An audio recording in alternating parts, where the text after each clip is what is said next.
একটা র্যাফিসকে বাঁচানোর জন্য তার পিছনে দাঁড়াইতে হবে কেন?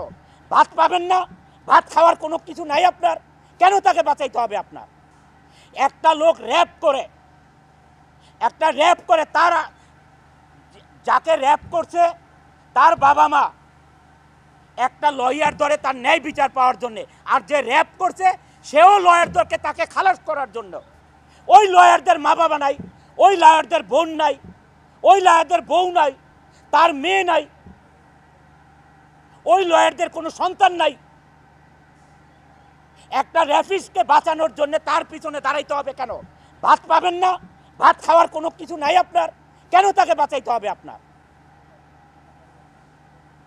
ওই লয়ারদের প্রতি আমি বলছি, কেন আপনার তাকে বাঁচাইতে হবে? আপনি তো জানেনই সে র্যাপ করেছে, তাহলে তাকে কেন আপনার বাঁচাইতে হবে?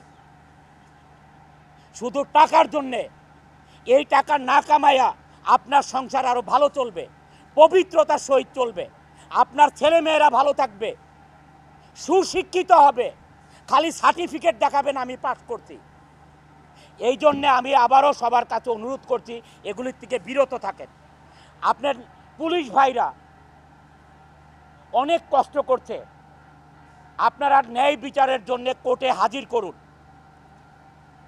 সেনাবাহিনীরা ন্যায় বিচারের জন্য কোর্টে আপনাদের হাতে তুলে দেয়, আপনারাও ন্যায় বিচারের জন্য হাজির করুন। আমি এই কয়দিন ধরে দেখছি পুলিশ ভাইরা অনেক কষ্ট করছেন এবং ন্যায় বিচার করার চেষ্টা করছেন। আমি আপনাদের কাছে কৃতজ্ঞ, আমি সেনা প্রধানের কাছে কৃতজ্ঞ, সেনা প্রধানের ফুল টিমের কাছে আমি কৃতজ্ঞ। আজকে এই ইন্ডাস্ট্রিকে রক্ষা করার জন্য আমি আপনাদের কাছে কৃতজ্ঞ। আর আমাদের বিচারক, মাননীয় বিচারক মহোদয়দের কাছে অনুরোধ, তাদেরকে জামিন দিয়ে দেশের ক্ষতি করবেন না। জীবনের সব আয়োজন এখানে একসাথে।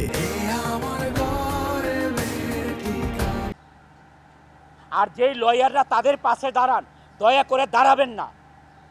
আপনারা যেই টাকায় এই অন্যায়ের পথে কামাবেন, এইটার চেয়ে বেশি আপনাদের সংসারে চলে যাবে। বাচ্চা অসুস্থ থাকবে, ক্যান্সার হবে, মা বাবা ক্যান্সার হবে আপনাদের পাপের কারণে। দয়া করে এগুলির থেকে বিরত থাকুন। আর শ্রমিক লিডার ভাইয়েরা, যখন ইন্ডাস্ট্রি বন্ধ হয়ে যাবে, এই যে যেভাবে সাভার আশুলিয়া 240টা গ্রুপ অফ ইন্ডাস্ট্রি বন্ধ হয়ে গেছে, তখন শ্রমিক চোখে দেখবেন না। আর এই শ্রমিকরাই একদিন আপনাদেরকে শাসন করবে, মনে রাখেন আপনারা কথাগুলো। এই ইন্ডাস্ট্রি এই শ্রমিকদের ঘামে ঝরানো ইন্ডাস্ট্রি। আমরা কোনোদিন 4-5 মাসের কারোর বেতন বকেয়া রাখি না। আমার জীবনে যা ইনকাম করছি এইখানে ইনভেস্ট করা, সবার পিছনে ইনভেস্ট করা। আমার কোনো কথায় ভুল হলে মাফ করবেন আমাকে, কারণ আমি আমার মনের কথাগুলো বলার চেষ্টা করছি আপনাদের সামনে।